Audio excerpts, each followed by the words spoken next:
دوسری چیز یہ کہ آپ کو واقف ہے کہ اس خاندان سے ایک ماہنامہ ایک رسالہ خزر کے نام سے مسلسل تقریباً 9 مہینوں سے نکل رہا ہے. اللہ کا فضل اور اس کا شکر و احسان کہ اس نے ایک بڑی معیاری ٹیم عطا فرمائی اور اس پوری ٹیم کو اللہ رب العزت نے ایک جنون، ایک حوصلہ اور ایک مشن بھی بخشا. اس جنون کے تحت جو ان کا مقصد ہے، ان کا کیا بلکہ حضرت شاہ کا جو مختلف مقصد ہے، اصل میں مقصد تو نہیں کا ہے، ہم سب اسی مقصد کو لے کے آگے بڑھ رہے ہیں. تو یہ کوشش ہے کہ اس خاندان سے نکلنے والے رسالت ماہنامہ خزر کو گھر گھر تک پہنچایا جائے، صالح فکر سے پورے اسلامی معاشرے کو آشنا کیا جائے.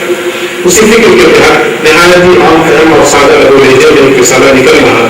اللہ کا فضل ہے، میں یہاں پہ تقریباً ان کا تبصرہ کیے بغیر نہیں رہ سکتا اس رسالے سے کہ آپ نے ایک رسالہ پڑھا تو آپ نے فرمایا کہ وہ مسلمان بنانے والا رسالہ ہے. تو میں اس اعلان کے ساتھ فخر محسوس کر رہا ہوں کہ ربیع الاول کے مہینے کی آمد ہونے والی ہے. اس ماہ مبارک کے توسط سے جو یہ رسالہ نظر عام پہ آیا ہے، ربیع الاول کا رسالہ، وہ حضور اکرم صلی اللہ علیہ وسلم کی سیرت طیبہ کے ان گوشوں پر محیط ہے جو آپ کی مکی زندگی سے متعلق ہے.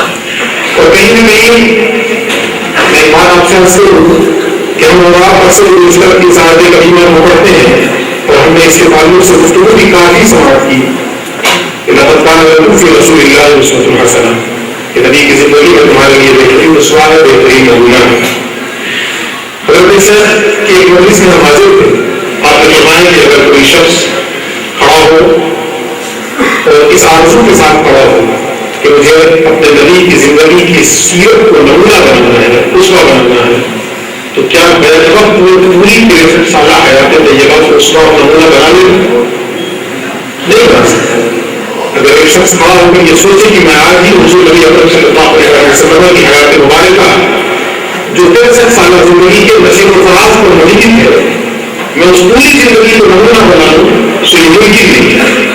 آپ نے فرمایا کہ اللہ نے فرمایا ہے کہ نمونہ ہے آئیڈیل نبی کی زندگی میں، تو ہمیں اس زندگی کو نمونہ کیسے بنانا ہے؟ حضرت شاہ نے فرمایا کہ سب سے پہلے تم اپنے پیش کے حالات کا جائزہ لو. حالات کا جائزہ لینے کے بعد تم اس نتیجے پر پہنچ جاؤ. اب اس کے بعد حضور نبی اکرم صلی اللہ علیہ وسلم کی سیرت مبارکہ کا جائزہ لو کہ ہماری اس زندگی سے ملتے جلتے حالات حضور کی زندگی میں کب ہے. جب تم پہنچ جاؤ کہ ہاں میرے یہ حالات حضور کی اس زندگی کے حالات سے مشابہ ہیں، ان حالات کے حضور نے جن کردار و عمل کو اپنایا ہے وہ کردار و عمل ہمارے لیے اس وقت کے لیے اسوہ و نمونہ بن جائے. افسوس اور افسوس یہاں علماء کی مجلس ہے، میں صرف ایک لفظ ایک جملہ بول کر اشارہ کروں گا کہ ہمیں یہ یاد رہتا ہے خود یا تمام فرینہ کا منافق. لیکن حضور نبی اکرم صلی اللہ علیہ وسلم کی مکی زندگی کا وہ نمایاں پہلو جو شام و کردار کا پہلو ہے، وہ سیرت خود کا پہلو ہے، وہ ہماری نظروں سے گزر ہو جاتا ہے. ضرورت اس بات کی ہے تو ضرورت ہی نہیں، بلکہ وہی بات کہ اگر ہم اپنے دلوں میں اس کا جائزہ لیں اس وقت ہندوستان کی جو موجودہ صورت حال ہے، ہمارے دلوں میں جو حالات ہیں بہت حد تک حضور نبی اکرم صلی اللہ علیہ وسلم کی مکی زندگی کے حالات سے مشابہ رہے دے چکے. ہمارے لیے اس وقت نمونہ عمل وہی کتاب و عمل ہے کہ حضور نبی اکرم صلی اللہ علیہ وسلم نے تبلیغ کے لیے مکی زندگی میں اپنایا.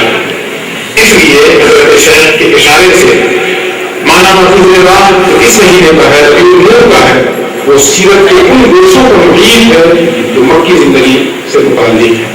میں آپ سے گزارش نہیں، وابستگان ماہ عرفیہ کو حکم دوں گا حضرت شاہ کے توسط سے کہ آپ اس رسالے کو ضرور خریدیں، خود بھی پڑھیں. اور پڑھ لینا کمال نہیں ہے، بلکہ ہم سب داعی تو ہیں ہی، آپ لوگ کم سے کم دعوت کا وہ فریضہ انجام نہیں دے سکتے تو حضرت شاہ ہو رہے ہیں، تو اس رسالے کو نہیں بن جائے. اس رسالے کی دعوت ہے لوگوں کو گھر گھر پہنچانے کی